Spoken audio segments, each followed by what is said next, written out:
नमस्कार दोस्तों, आज हम जो स्टैटिक जीके पार्ट में पढ़ने जा रहे हैं, आप इसे इकोनॉमिक भी समझ सकते हैं, लेकिन हम इसे हर साल किसी न किसी परीक्षा में पूछे जाते हैं सवाल। तो आज हमारा टॉपिक रहेगा पंचवर्षीय योजनाएं। जितनी भी पंचवर्षीय योजनाएं चलाई गई थी 1950 से, ये सारी पंचवर्षीय योजनाओं के बारे में किसी न किसी परीक्षा में पूछा जाता है। तो आज इसे हम पूरा विस्तार से पढ़ेंगे कि कब से शुरुआत हुई थी, किस संस्था के द्वारा शुरुआत की गई थी और कौन कौन सी पंचवर्षीय योजनाओं में क्या हुआ था, किस तरह का परिणाम हुआ था। थोड़ा वीडियो बड़ा होगा, लंबा होगा, लेकिन पंचवर्षीय योजना के बारे में हम आपको बता दें कि ये एक सिंगल वीडियो ही आपको काफ़ी रहेगा, कहीं और से पढ़ने की रिक्वायरमेंट या ज़रूरत नहीं रहेगी। आप इसे पूरा वीडियो देखिएगा और अगर अच्छा लगे दोस्तों तो लाइक शेयर सब्सक्राइब जरूर से करिएगा। मैं नवीन कुशवाहा यस एकेडमी में फिर से आपका स्वागत करता हूं और वीडियो शुरू कर रहे हैं कि सबसे पहले हम बता दें कि पंचवर्षीय योजना की स्थापना कब हुई थी। तो स्थापना हुई थी 15 मार्च 1950 को। पंचवर्षीय योजनाओं की शुरुआत हुई थी 15 मार्च 1950 को, इसकी स्थापना हुई थी। देखो, शुरुआत की नहीं बात कर रहे हैं हम, स्थापना की बात कर रहे हैं। अगर आपसे पूछा जाए कि शुरुआत भी कब हुई थी तो आप यही डेट लिख सकते हैं, क्योंकि ऑप्शन में दूसरा कोई होगा नहीं। योजना आयोग की स्थापना हुई कब? 15 मार्च 1950 को। अब आगे ये है कि 6 अगस्त 1952 को। देखिए, हम आपको बताएं कि योजना आयोग की स्थापना कब हुई? 15 मार्च 1950 को हो गई, लेकिन अभी इसमें कार्य करना शुरू नहीं हुआ था, इस तरह हम कह सकते हैं। तो 6 अगस्त 1952 को एक एनडीसी राष्ट्रीय विकास परिषद की संस्था बनाई गई। राष्ट्रीय विकास परिषद की संस्था बनाई गई, उसका काम था कि जो योजना आयोग को 5-5 साल के लिए 5 साल की परमिशन देगा काम करने के लिए। उसके बाद में वित्तीय वर्ष, जैसे आपने योजना आयोग बन गया, योजना आयोग बनने के बाद उसे अमलीकरण करने के लिए 5-5 साल के लिए एक एनडीसी राष्ट्रीय विकास परिषद बनाई गई, जो 5-5 साल के जितने भी कार्य होंगे वो सभी के लिए परमिशन देने का काम ये एनडीसी कर रही थी। उसके बाद में वित्तीय वर्ष, अब इसका फाइनेंस ईयर क्या मायने बताया गया था, तो इसका फाइनेंस ईयर बनाया गया था अप्रैल से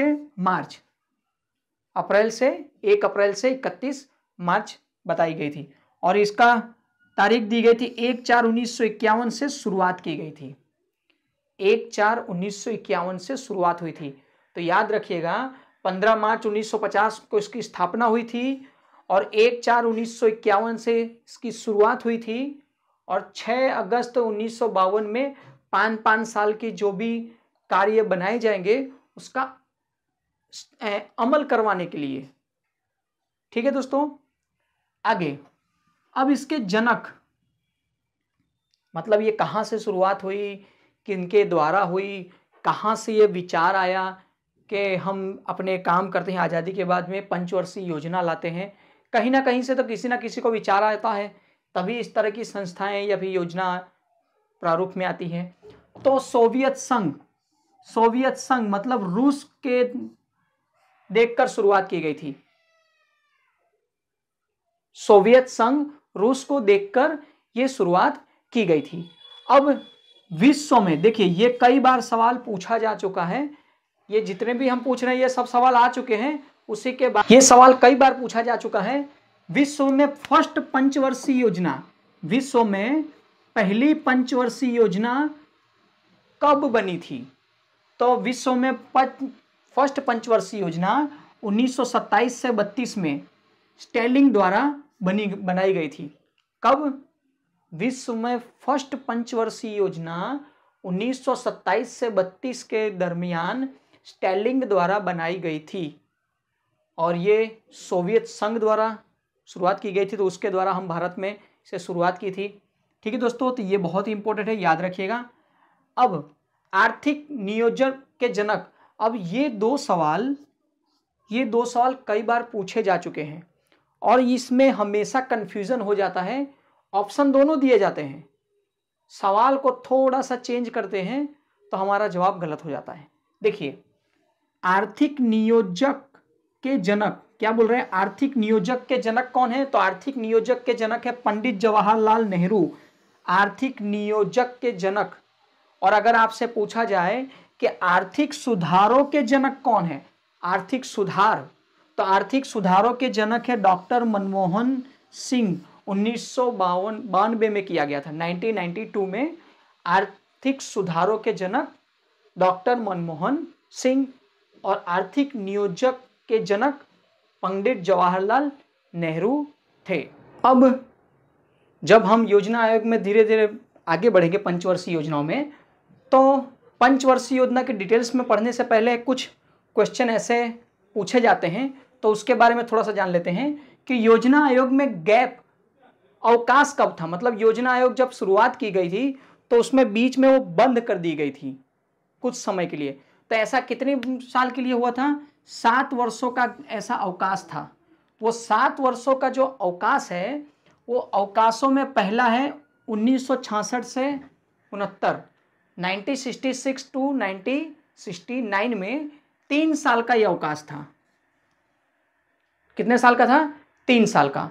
उसके बाद में 1978 से 80 के बीच का अवकाश था एक, 1978 टू 80 कितने साल का था? 2 साल का अवकाश था। और तीसरा था कि 1990 से 1992 2 साल का अवकाश था। मतलब कुल हो गए कितने साल अवकाश? 7 साल का अवकाश हो। तो कई बार पूछा जा चुका है कि योजना आयोग जब पंचवर्षीय योजना चल रही थी तो उसका कितने साल के लिए बंद किया गया था। तो टोटल पूछा जाए तो 7, और अगर आपको पूछा जा रहा है कि नीचे साल बताइए, तो आपके सामने ये साल आपको याद जरूर से जरूर होना चाहिए कि 1966 से 69, 78 से 80 और 90 से 92। ये समय का पता सभी को पता है कि मोरारजी देसाई की सरकार थी। इस 90 से 92 के समय में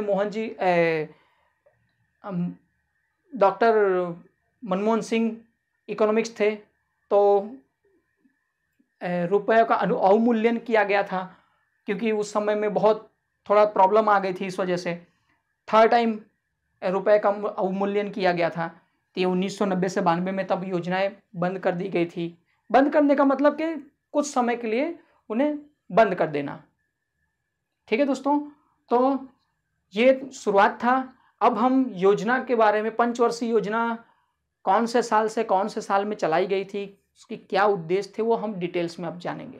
चलिए दोस्तों, अब हम आगे बढ़ते हैं कि पंचवर्षीय योजनाएं जो शुरुआत की गई थी तो उनके हम थोड़ा विस्तार में पढ़ते हैं और उन पंचवर्षीय योजनाओं के बीच में कुछ विशेष कार्य हुए हैं तो उसे भी हम लेंगे।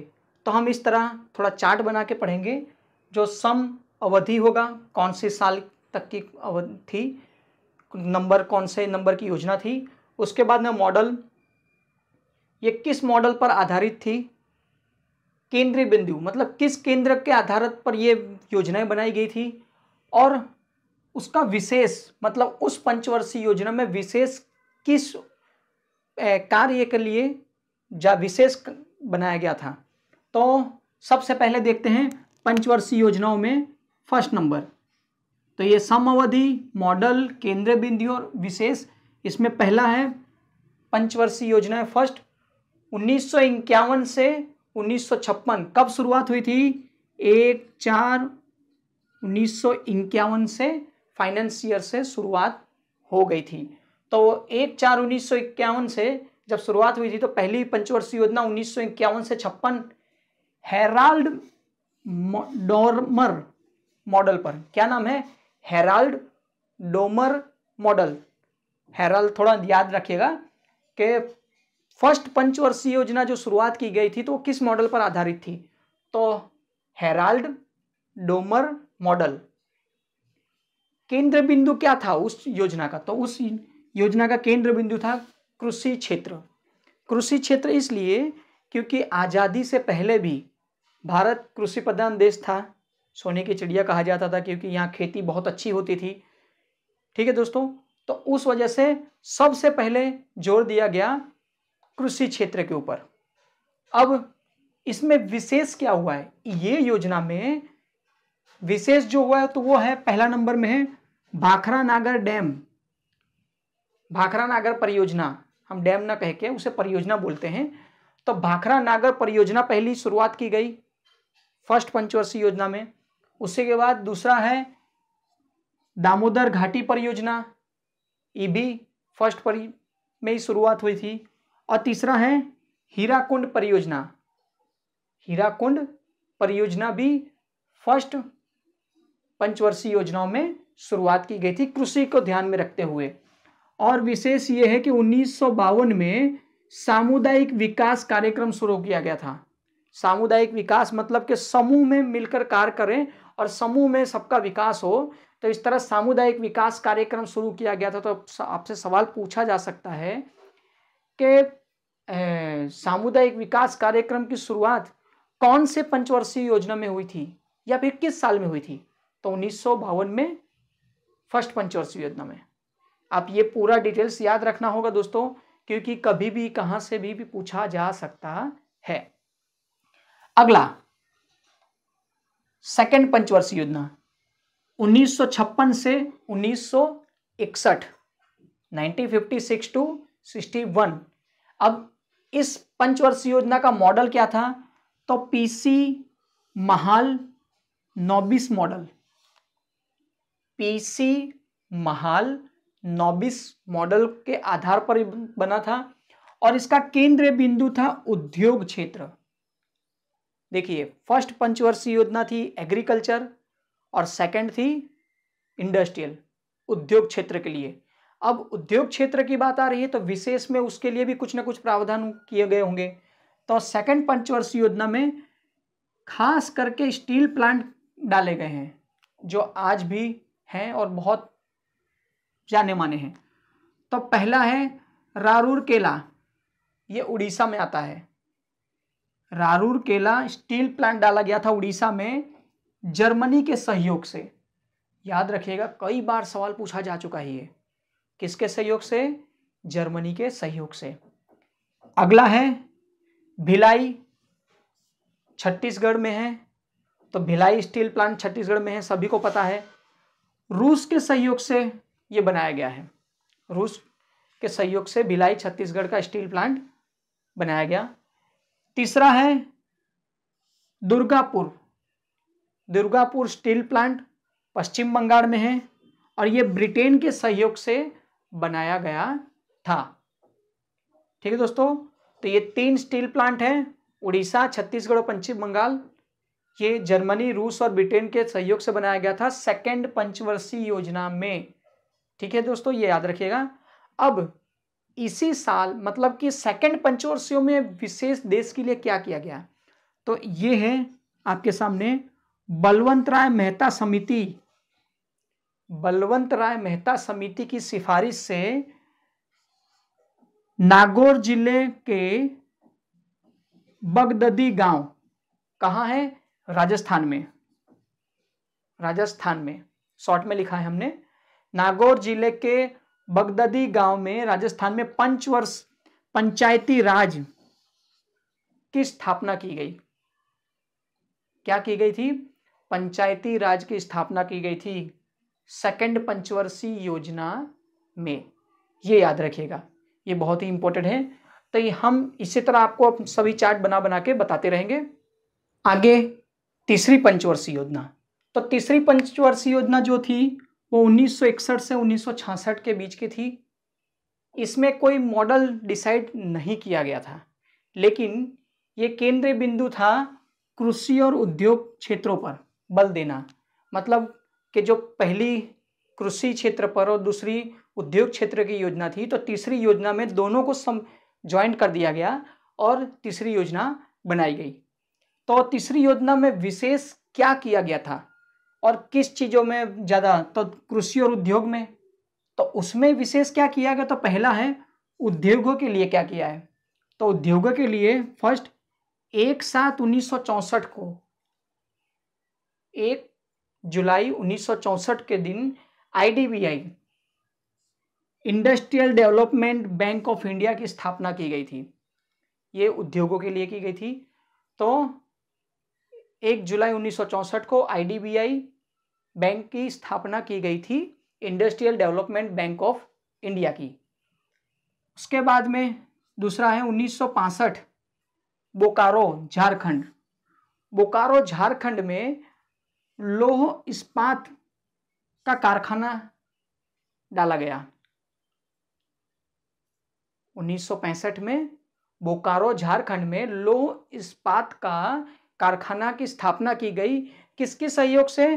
तो रूस के सहयोग से इसकी स्थापना की गई थी। ये याद रखिएगा क्योंकि कई बार सवाल पूछे जा चुके हैं, और जो सही में तैयारी कर रहा है तो उसे पता होगा कि कहाँ से कैसे सवाल पूछे जाते हैं। ठीक है दोस्तों, अब कृषि में क्या किया गया है? तो कृषि में 1965 के साल ही FCI की स्थापना की गई थी। FCI सभी को पता है, फूड कॉर्पोरेशन ऑफ इंडिया। उसकी स्थापना की गई थी कब? 1965 में। अब 1965 मतलब कि कहा जाता है कि थर्ड परियोजना जो थी 1961 से 1966 की, वो परियोजना विफल गई थी। मतलब कि ज्वाइंट में जो परियोजना बनाई गई थी ये विफल गई थी, और विफल के लिए कुछ कारण दिखाए गए हैं। जैसे विफल योजना होने के लिए सबसे बड़े कारण बताए गए हैं कि 1962 में जब भारत और चीन का युद्ध हुआ था, 1960, मतलब कि अभी 61 में योजना शुरुआत हुई है अप्रैल में, और 62 में भारत और चीन का युद्ध हो गया। उसके बाद में 1965 में भारत और पाकिस्तान का युद्ध हो गया, और उसी साल 1965 में भीषण अकाल हो गया। एक तो पहले युद्ध हुआ, उसके बाद में अकाल इसलिए हुआ क्योंकि बारिश वगैरह कुछ नहीं थी, उस वजह से भीषण अकाल। तो ये 3 वजहों से तीसरी परियोजना जो पंचवर्षीय योजना थी तीसरी, वो विफल कही जाती है और विफल बताई जा रही है कि ये योजना विफल हो गई थी। अब जब तीसरी परियोजना पंचवर्षीय योजना पूरी हो गई जो विफल मानी जाती है, उसके बाद में अब गैप आ रहा है। गैप इसलिए आता है क्योंकि जो पुरानी पंचवर्षीय योजना में हम पूरा कार्य नहीं कर पाए, तो उससे अब इस गैप में पूरा करना था। तो इस वजह से 1966 से 1969 1966 टू 69 तक ये परियोजना को टाल दिया गया कि अभी हम गैप रखेंगे और थोड़ा रिकवर करेंगे। तो इसमें केंद्रीय बिंदु रखा गया कृषि उत्पादन दर में वृद्धि करना। कृषि उत्पादन दर में वृद्धि करने का इसमें प्लान बनाया गया। अब इसमें विशेष क्या किया गया है? तो विशेष ये किया गया है पहला कि 1966-67 में हरित क्रांति की शुरुआत की गई। याद रखिएगा, ये सवाल बहुत बार पूछा जा चुका है, बहुत ही इंपॉर्टेंट सवाल है। 1966-67 में हरित क्रांति की शुरुआत की गई।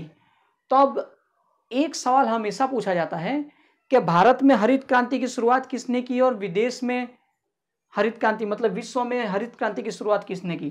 तो देखिए, भारत में हरित क्रांति के जनक कौन है? MS स्वामीनाथन।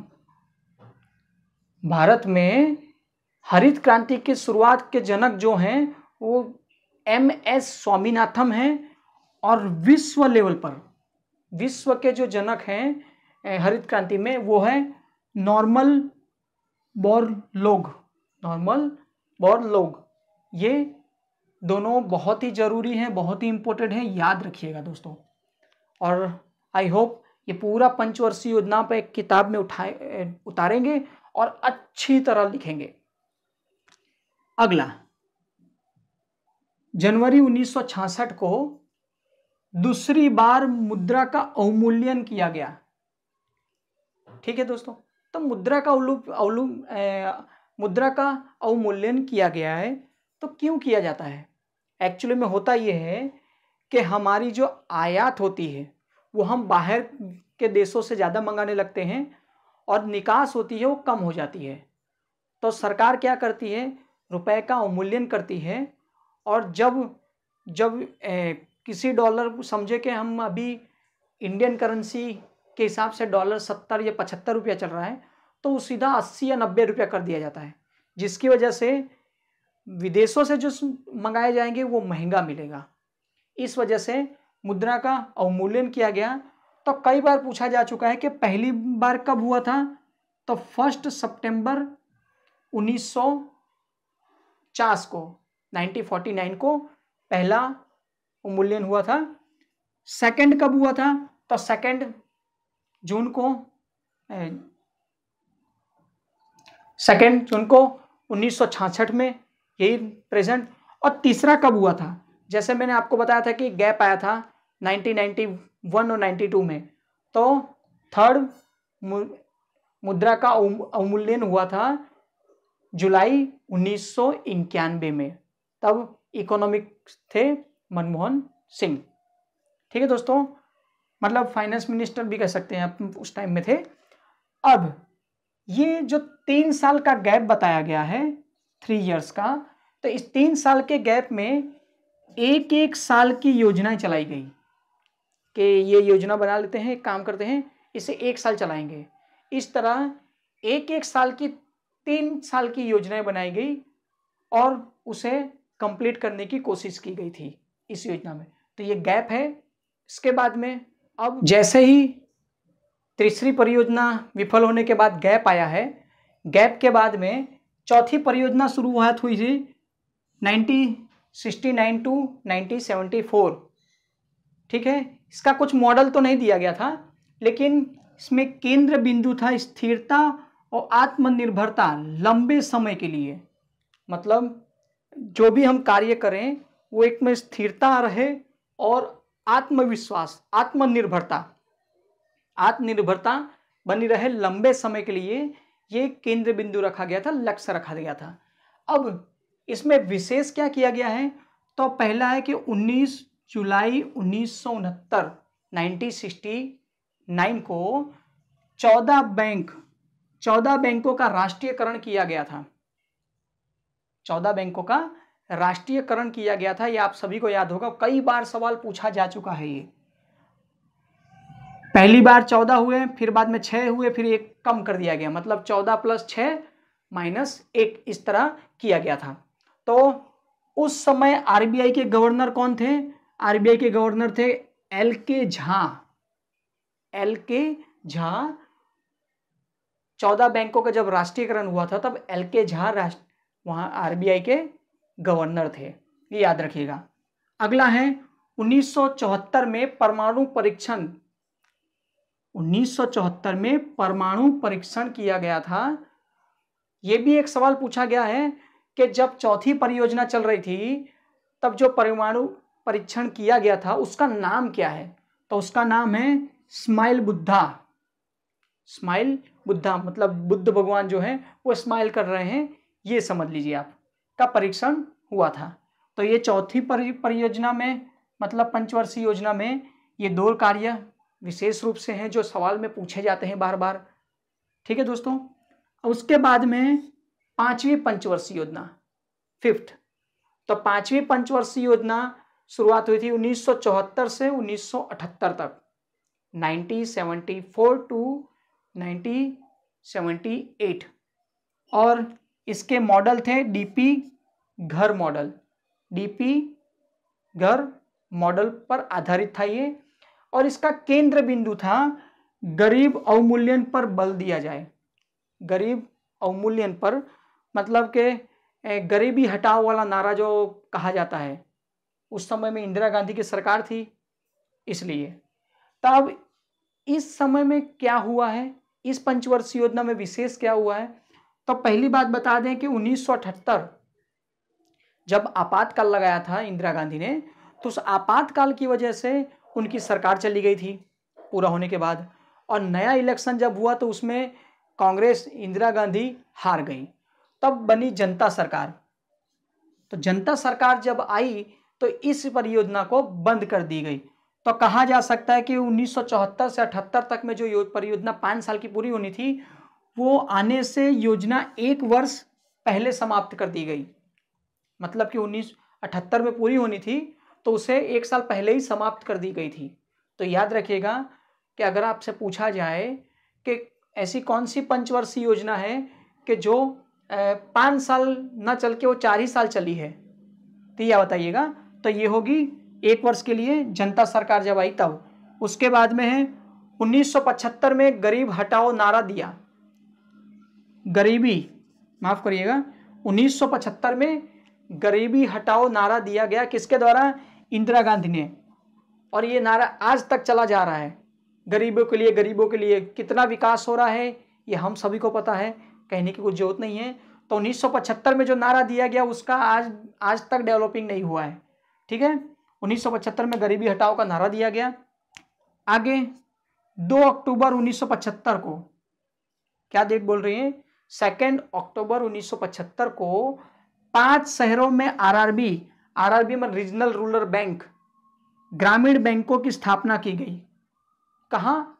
5 शहरों में। और किसने सिफारिश की थी? तो इसकी समिति थी नरसिम्हा समिति द्वारा इसकी सिफारिश की गई थी। ठीक है दोस्तों, तो ये है 5वीं पंचवर्षीय योजना। अब जब 5वीं पंचवर्षीय योजना पूरी होने के बाद जब मोरारजी देसाई की सरकार आई गैर कांग्रेसी, तो वो जब तक सरकार रही है तो उसमें गैप आया है। कितने साल का? 2 साल का। वो 2 साल का गैप था। कब से? 1978 से 1980 के बीच में। अब ये गैप जो आया है, तो जनता सरकार के आने से रोलिंग प्लान बना दिया गया। मतलब कि हमें योजना नहीं कंप्लीट करनी, लेकिन हम योजना ना चालू करके एक रोलिंग प्लान किया जाए, और उसे कहा जाता है रोलिंग प्लान। याद रखिएगा, कई बार पूछा गया है कि कौन सी पंचवर्षीय योजना या फिर कौन से गैप में या किस साल में किस सरकार ने रोलिंग प्लान की शुरुआत की थी। तो वो है जनता सरकार, मोरारजी देसाई की सरकार थी, और 1-1 साल की योजनाएं चलाई गई थी इस साल। ठीक है दोस्तों, उसके बाद 6ठी पंचवर्षीय योजना चालू हुई 1980 से 85, और 6वीं पंचवर्षीय योजना जब शुरू हुई तो उसका मॉडल था आगम निर्गम मॉडल। योजना आयोग का मॉडल था ये, आगम निर्गम मॉडल योजना आयोग द्वारा ये बनाई गई थी। ठीक है दोस्तों, और इसका केंद्र बिंदु था गरीबी निवारण, रोजगार सृजन, मतलब रोजगार के नए नए अवसर तैयार करना और गरीबी निवारण का किया गया था। तो इस पंचवर्षीय योजना में 1980 से 85 में ऐसा क्या खास किया गया है? तो ऐसा जो भी खास किया गया है उसमें पहले बता दें, 12 जुलाई 1982 को नाबार्ड की स्थापना की गई शिवरमन समिति की सलाह से। अब नाबार्ड तो सभी जानते हैं कि जितने भी ग्रामीण बैंक हो बैंकों की बैंक मानी जाती है। ठीक है दोस्तों, तो ये सवाल कई बार पूछा जा चुका है, और जितने भी तैयारी कर रहे हैं बैंकों की या अन्य, वहाँ भी पूछा जाता है। फिर अगला है 15 अप्रैल 1980। तो 15 अप्रैल 1980 को 6 बैंकों का राष्ट्रीयकरण किया गया। मैंने आपको जैसे बताया कि पहले 16 की गई, फिर बाद में 6 की गई, बाद में 1 घटाई गई। तो अब 1 घटाई गई उसे छोड़ दीजिए, अब पहले 14 की गई हैं और उसके बाद में 6 की गई हैं। ये आपके सामने है। इस समय आरबीआई के गवर्नर कौन थे? आईजी पटेल। जब 6 बैंकों का राष्ट्रीयकरण किया गया था तब आरबीआई गवर्नर थे आईजी पटेल। आगे 1 जनवरी 1982 को एक्सिम बैंक की स्थापना की गई। EXIM एक्सिम बैंक की स्थापना की गई। किस लिए की गई थी? विदेश व्यापार को बढ़ावा देने हेतु। तो विदेश व्यापार हमारे यहाँ अच्छी तरह से रहे और विदेशी जो मूडी होती है वो भी ज़्यादा से ज़्यादा अपने भारत में आए, उस हिसाब से एक्सिम बैंक की स्थापना की गई। उसके बाद में गरीबी के निवारण हेतु कैलोरी को आधार माना गया कि कैलोरी कितनी कहाँ कैसी होनी चाहिए। तो देखो, गांव के लिए कैलोरी 2400 डिसाइड की गई और शहरों के लिए कैलोरी 2100 डिसाइड की गई थी। इस मानक पर गरीबी निवारण का कार्यक्रम शुरू किया गया था। किस निवारण पर? कि गांव में कैलोरी 2400 होनी चाहिए और शहरों में 2100 होनी चाहिए। ये बताया गया था छठी पंचवर्षीय योजना में। पंचवर्षीय योजना में अब आगे 7वीं पंचवर्षीय योजना हम पढ़ने जा रहे हैं, जो 1985 से 90 के बीच में थी, जिसका कोई मॉडल नहीं था। और इसका केंद्रीय बिंदु क्या था? तो रोजी रोटी एवं उत्पादकता पर बल देना। रोजी रोटी और उत्पादकता में बल देना, ये केंद्रीय बिंदु था 7वीं पंचवर्षीय योजना का। अब 7वीं पंचवर्षीय योजना में विशेष क्या हुआ है, तो उस विशेष के बारे में हम जरा जान लेते हैं कि 12 अप्रैल 1988 को सेबी सेबी की स्थापना हुई थी। उसके बाद में 1 सितंबर 1986 को स्पीड पोस्ट की शुरुआत हुई थी। सभी जानते हैं स्पीड पोस्ट। और उसके बाद 1 जुलाई 1989 को 89 को कोपरा एक्ट की शुरुआत हुई थी। कोपरा एक्ट मतलब consumer protection act. Consumer protection act. पहले इसमें 6 एक्ट थे, आज कितने हैं? 8 एक्ट हैं, मतलब 8 अधिकार हो गए हैं। आपको अगर पूछा जाए कि कंज्यूमर प्रोटेक्शन एक्ट में कितने अधिकार हैं, तो 8 याद रखना है दोस्तों। पहले 6 थे और ये कब शुरुआत हुई थी? 1989 में। अब जब 1990 गया तो उसके बाद में एक गैप आता है, आप सभी को पता है। जो गैप है 1991 से 92, 2 साल का, ये 2 साल का गैप आता है। तो इस गैप में कुछ खास नहीं था, लेकिन उसके बाद अब इस गैप में क्या चेंज हुआ है वो देख लेते हैं। तो 24 जुलाई 1991 में आर्थिक सुधारों का दौर प्रारंभ हुआ। आर्थिक सुधारों का दौर प्रारंभ हुआ और आर्थिक सुधारों का जनक, मैंने आपको जैसे आगे बताया था, आर्थिक सुधारों का जनक किसे माना जाता है? डॉक्टर मनमोहन सिंह को आर्थिक सुधारों का जनक माना जाता है। ठीक है दोस्तों, उसी में इस गैप के अंदर ही जुलाई 1991 में थर्ड टाइम मुद्रा अवमूल्यन हुआ था। तीसरी बार मुद्रा अवमूल्यन हुआ था जब मनमोहन सिंह खुद फाइनेंस मिनिस्टर थे। तो ये था 7वीं पंचवर्षीय योजना और उसके बाद में गैप। अब जब हम 7 पंचवर्षीय योजना कंप्लीट कर चुके हैं तो उसके आगे अब 8वीं पंचवर्षीय योजना देखते हैं, जो 1992 से 97 के बीच हुई थी और डब्ल्यू मिलर मॉडल पर आधारित थी। ये कई बार सवाल में पूछा जा चुका है। तो 1992 मतलब तीसरा जो अवमूल्यन हुआ था, उसके बाद में जो पंचवर्षीय योजना शुरू हुई थी वो किस मॉडल पर आधारित थी? तो डब्ल्यू मिलर मॉडल पर। केंद्र बिंदु क्या था? तो मानव संसाधन विकास पर बल देना।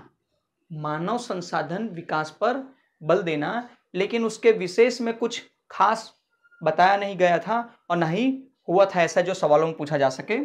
9वीं पंचवर्षीय योजना 1997 से 2002 के बीच हुई थी और ये आगम निगम मॉडल पर आधारित थी। ये भी कई बार पूछा गया है कि आगम निगम मॉडल कौन सी पंचवर्षीय योजना में शुरू थी, कौन मॉडल थी? तो 9वीं पंचवर्षीय योजना। और इसका केंद्र बिंदु था सामाजिक न्याय और समानता के साथ आर्थिक विकास करना। सामाजिक न्याय और समानता के साथ आर्थिक विकास करना। और इसमें भी कुछ विशेष इस तरह के प्रावधान नहीं हुए हैं जो बताए जा सके। ठीक है, उसके बाद में 10वीं पंचवर्षीय योजना हुई थी 2002 से 2007। इसमें कोई मॉडल तो नहीं था, लेकिन केंद्र बिंदु वही रखा गया था, सामाजिक न्याय और समानता के साथ आर्थिक विकास करना था। ये करीब कह सकते हैं कि 2 पंचवर्षीय योजना लगातार चली है और इसमें भी कुछ विशेष नहीं हुआ था। ठीक है दोस्तों, उसके बाद जब 11वीं पंचवर्षीय योजना आती है तो वो 2007 से लेकर 2011 तक चलाई जाती है। इसमें मॉडल कुछ नहीं था, लेकिन तीव्र समावेशी विकास, एकदम फास्ट विकास करना है सभी स्तरों पर। ये 2007 से 2011 के 11वीं पंचवर्षीय योजना में रखी गई थी। और इसमें एक ही चीज देखने को मिलती है कि उस समय विकास लक्ष्य 8% था, जो 7.9% मिली थी, जो इस हिसाब से काम किया गया था।